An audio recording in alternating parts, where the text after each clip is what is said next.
Hello everyone. Welcome to SUK Simple English YouTube channel.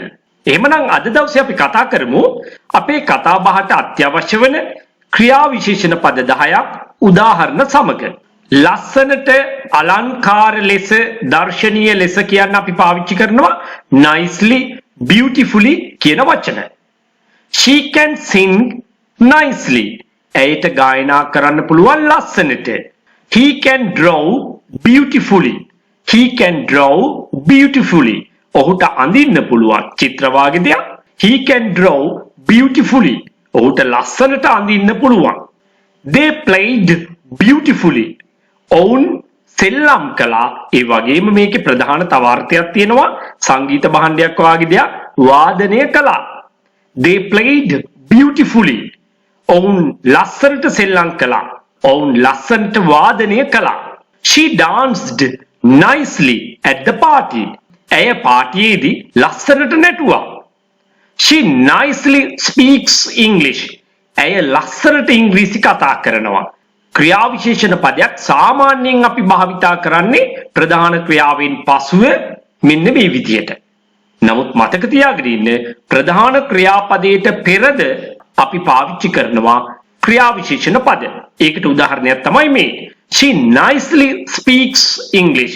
ඇය ලස්සනට අලංකාර ලෙස ඉංග්‍රීසි කතා කරනවා. සැලකිලිමත් ලෙස පරිස්සමින් සැලකිල්ලෙන් කියන අපි භාවිතා කරනවා carefully කියන adverb එක. ක්‍රියා විශේෂණ පදය. Listen to me carefully. මට සවන් දෙන්න ඕනෑකමින් සැලකිල්ලෙන්. Do it carefully. ඒක කරන්න සැලකිල්ලෙන් පරිස්සමින්. Do your studies carefully. ඔබේ අධ්‍යාපන කටයුතු මෙතනදී studies කියලා භාවිතා කරන්නේ ඔබේ අධ්‍යාපන කටයුතු කියන අර්ථය ගැනීම සඳහා. Do your studies. ඔබේ අධ්‍යාපන කටයුතු කරන්නේ carefully. සැලකිල්ලෙන්. Drive very carefully. පදවන්න very carefully. ඊටාම පරිස්සමින්. සැලකිල්ලෙන්. Cross the road carefully. පාර හරහා මාරු වෙන්න සැලකිල්ලෙන්. හොඳට හොඳින් කියන අර්ථය ගැනීම සඳහා අපි ක්‍රියා විශේෂණයක්සේ will භාවිතා කරනවා. අපි good කියන වචනේ පාවිච්චි කරන්නේ නැහැ. ඒක පාවිච්චි කරන්නේ නාම විශේෂණ පදයක්සේ. ක්‍රියා විශේෂණයක්සේ අපි භාවිතා කරන්නේ good නෙවෙයි ඒ වෙනුවට will කියන වචනය. අපි සාමාන්‍ය will කියලා කියන්නේ මොකටද?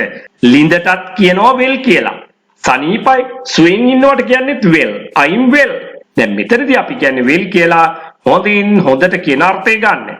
Read well. කියවන්න හොඳින්. Speak well. හොඳින් කතා කරන්න. Write well. හොඳින් ලියන්න. Do it well. ඒක හොඳින් කරන්න. දැන් මේ තමයි තාම කෙටි phrases ඔයාට මතක තියාගන්න ලේසි. ඔයාට හැකියාව තියෙනවා නම් මෙන්න මේ වගේ දිග නිර්මාණයක් කරගන්නත් පුළුවන්. If you want to speak English, ඔබට ඉංග්‍රීසි කතා කරන්න අවශ්‍ය නම් practice well. හොඳින් පුහුණු වෙන්න. If you want to speak English, practice well. ඔයාට ඉංග්‍රීසි කතා කරන්න ඕනේ නම් හොඳින් පුහුණු වෙන්න. ශබ්ද නගා හයියෙන් කියන අර්ථය ගැනීම සඳහා අපි භාවිතා කරන adverb එක ක්‍රියා විශේෂණය තමයි loudly කියලා කියන්නේ. Speak loudly.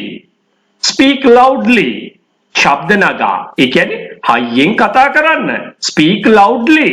සෙමින් හෙමිහිට කියන්න අපි adverbs දෙකක්ම පාවිච්චි කරනවා. එකක් තමයි slow, අනිත් එක තමයි slowly කියලා කියන්නේ. Go slow. හෙමින් යන්න. සෙමින් යන්න. හිමීට යන්න. Or else you can say go slowly. හිමින් යන්න. Run fast. වේගෙන් දුවන්න. If you want to catch the bus, ඔයාට බස් එක අල්ල ගන්න ඕනේ නම් if you want to catch the bus, run fast. වේගෙන් දුවන්න. ඔයාට බස් එක අල්ල ගන්න ඕන නම් වේගෙන් දුවන්න. If you want to catch the bus, run fast. දැන් මම ඔයාට මුලින් කියලා දුන්න slow කියන වචනය අපි පාවිච්චි කරනවා ඉංග්‍රීසි භාෂාවේ නාම විශේෂණ පදයක්සේ. මම පොඩ්ඩක් මතක් කරන්නම්කෝ මොකක්ද නාම විශේෂණය කියන්නේ කියලා. දැන් මේ වාක්‍ය බලන්න. It's a very slow bus. මේක බොහොම හෙමින් යන බස් එකක්. දැන් අපි කතා කරන්නේ බස් එක කියන නාම පදේ ගැන. ඒ බස් එක කොයි වගේද කියලා. ඒකේ යම් ගුණයක් කියනවා slow කියන වචනයෙන්. මොන බස් එකක්ද? හිමින් යන බස් එකක්, slow බස් එකක්. බස් කියන නාමපදය විශේෂ කිරීමක් කරලා තියෙන පදයේ slow. අන්න මේ වාක්‍ය තුලදී slow කියන වචනේ යෙදෙන්නේ adjective එකක් ලෙස, නාම විශේෂණ පදයක් ලෙස. Then look at the second example given. It moves, or else you can say it goes. ඒක යනවා. Very slow. Very slow. හිමින්, ගොඩක් හිමින්. දැන් බලන්නකෝ. The same word has been used here as an adverb. The same word has been used here as an adverb. අන්න ඒ පදේම අපි පාවිච්චි කරලා තියෙනවා මේ වාක්‍යයේ ක්‍රියා විශේෂණයක්සේ. මොකද්ද ක්‍රියා විශේෂණය කියන්නේ? ක්‍රියාව කරන ආකාරය විස්තර කරනවා. කොහොමද යන්නේ? slow, හිමින්.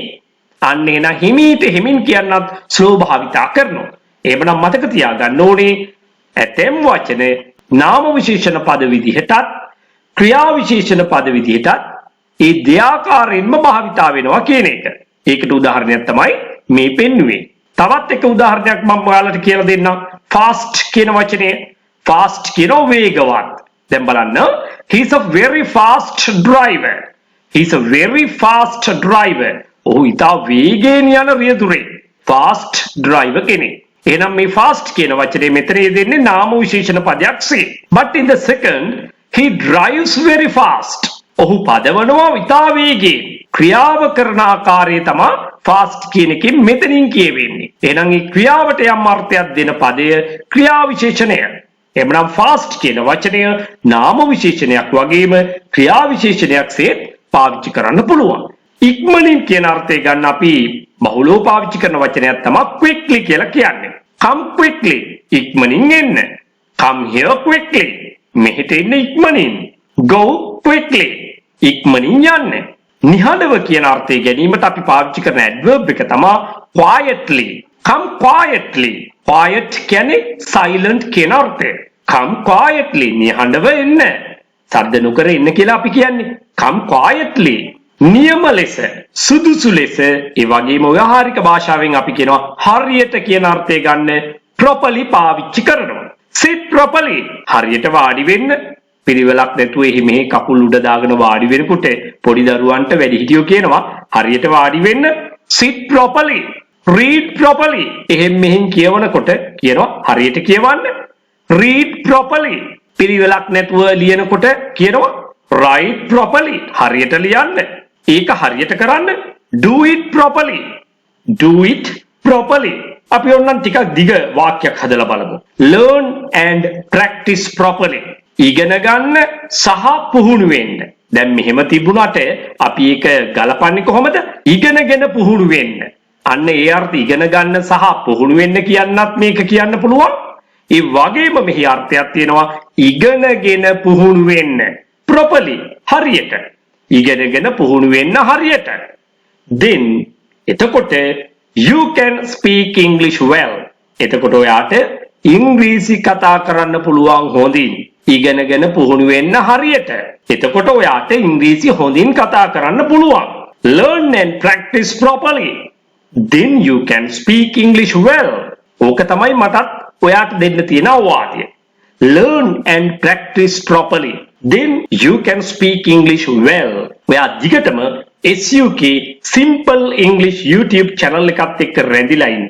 ඔයාට මීට වඩා ටිකක් ඇඩ්වාන්ස් දැනුමක් ලබා ගන්න ඕන නම් සමන්යාපා YouTube channel එක නරඹන්න පුළුවන්. ඔයාට මගේ online classes නේවාසික පුහුණු කඳවුරු පිළිබඳව දැනගන්න අවශ්‍ය නම් මෙන්න මේකටත් සවන් දෙන්න අමතක කරන්න එපා.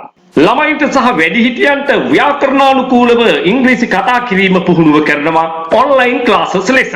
එක කණ්ඩායමකට බඳු උගන්වන්නේ සිසුන් 10 දෙනෙක් පමණයි. මාසෙකට පැය 8ක් උගන්වනවා. මාසික ගාස්තුව ළමයින්ට නම් රුපියල් 2000ක් විතරයි. වැඩිහිටියන්ට රුපියල් 3000ක් විතරයි. දැන් මේක බැලු බැලමට ලොකු මුදලක් වගේ පේනවා. ඔයාම කල්පනා කරලා බලන්න කණ්ඩායමකට ඉන්නේ 10 දෙනෙක් පමණයි. එතකොට විතරයි පුහුණු වෙන්න අවස්ථාව තියෙන්නේ. පුහුණු වුණොත් විතරයි ඉංග්‍රීසි කතා කරන්න පුළුවන් වෙන්නේ. මීට වඩා ඉතාම සුළු මුදලකට පන්තිය පාත්තගෙන යන්න පුළුවන් 100,000 ගණනක් එක කණ්ඩායමක් තුල දාගෙන. ගුරුවරයා විදියට හැමදාමත් මම ගොඩ යනවා. ඉගෙන ගන්න කෙනා කිසිම දවසක ගොඩ යන්නේ නැහැ. කණ්ඩායමකට එකතු වෙන්න අපහසු නම් ඒ සඳහා වෙලාවක් නැත්නම් Tamanට පහසු වෙලාවක් සූදානම් කරගන්න පුළුවන් මාත් එක්ක කතා කරගෙන. මාසෙකට පැය 6ක් ප්‍රැක්ටිස් කරනවා රුපියල් 10000ක් පමණයි පන්ති ගාස්තුව වෙන්නේ. දැන් අපි කතා කරන්නේ නේවාසික කණ්ඩායම් පන්ති ගැන. සාමාන්‍ය පෙළ විභාගයෙන් පසුව උසස් පෙළ විභාගයෙන් පසුව එහෙමත් නැත්නම් වැඩිහිටියන්ට මේ පාඨමාලාවට සම්බන්ධ වෙන්න පුළුවන්.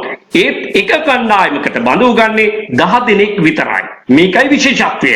කණ්ඩායමේ පිරිස අඩු වෙනකොට ඔයාට පුහුණු වෙන්න ලැබෙන පැය ගණන අවස්ථාව වැඩි. එහෙමනම් ඔබට නියත වශයෙන්ම ඉංග්‍රීසි කතා කරන්න පුළුවන්. මේ පන්තියේ විශේෂතා ගොඩක් තියෙනවා. ව්‍යාකරණ සමග කතා පුහුණුව දවසකට පැය 10ක්ම සිදු කරනවා. එහෙනම් හිතා ගන්න පුළුවන් නේද කොයිතරම් ප්‍රමාණයක් පුහුණු වෙන්න ඔබට අවස්ථාව දීලා තියෙනවද කියලා. ආහාර පාන සමග නවාතැන් පහසුකම් සපයනවා. සම්පූර්ණ පාඨමාලා ගාස්තුව රුපියල් 75000ක් පමණයි. මේ ගාස්තුව කියනකොට මේක ලොකු මුදලක් විදියට ඔයාට පේනවා. නමුත් අතිශයින්ම ප්‍රායෝගික වෙන්න. යථාර්ථයේ තේරුම් ගන්න. 75000 බෙදලා බලන්න දින 45න්. දිනකට ඔබ වැය කරන්නේ 1666ක් පමණයි. කන්න බොන්න අවස්ථාව ලැබෙනවා. ඉනුම් හිටුම් ලැබෙනවා. දවසකට පැය 10ක් ඉංග්‍රීසි කතා කරන්න පුහුණු කරනවා. දැන්වත් ඔබ ප්‍රඥාව අවදි කරගත යුතුයි. දැන්වත් ඔබ යථාර්ථයේ තේරුම් ගත යුතුයි. එහෙමනම් ඔයාගේ සැබෑ උවමනාව සැබෑ කැමැත්ත ඉංග්‍රීසි කතා කරන්න නම් ඔබ නියත වශයෙන්ම ඉංග්‍රීසි කතාව පුහුණු විය යුතුයි. ඔයාට තාමත් ඉංග්‍රීසි කතා කරන්න බැරි නම් වරද තියෙන්නේ ඔයාගේ අතේමයි. ඔයා හරි දේ හරි විදිහට තෝරගන්න දන්නේ නැතිකම නිසායි. මේක කිව්වට අමනාප වෙන්න එපා. නමුත් මේක නෙමෙයිද සත්‍ය. ඔබ ඉගෙන ගන්න ක්‍රමය වෙනස් කරන්න. ඔබට සුදුසුම පන්තියකට සහභාගී වෙන්න තරම් ඔබ ප්‍රඥාවන්ත විය යුතුයි.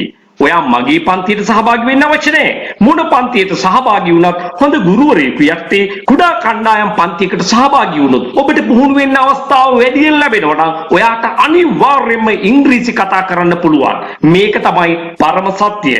ඔබ එකඟ නම් මා සමග ඔයා මේ වීඩියෝව ඔයාගේ හිත මිතුරන් අතරේ ෂෙයා කරන්න. ඔයා ඊළඟ කණ්ඩායමට එකතු වෙන්න කැමති නම් අපිත් එක්ක 071 011 22 62ට දැන්ම WhatsApp පණිවිඩයක් යොමු කරන්න.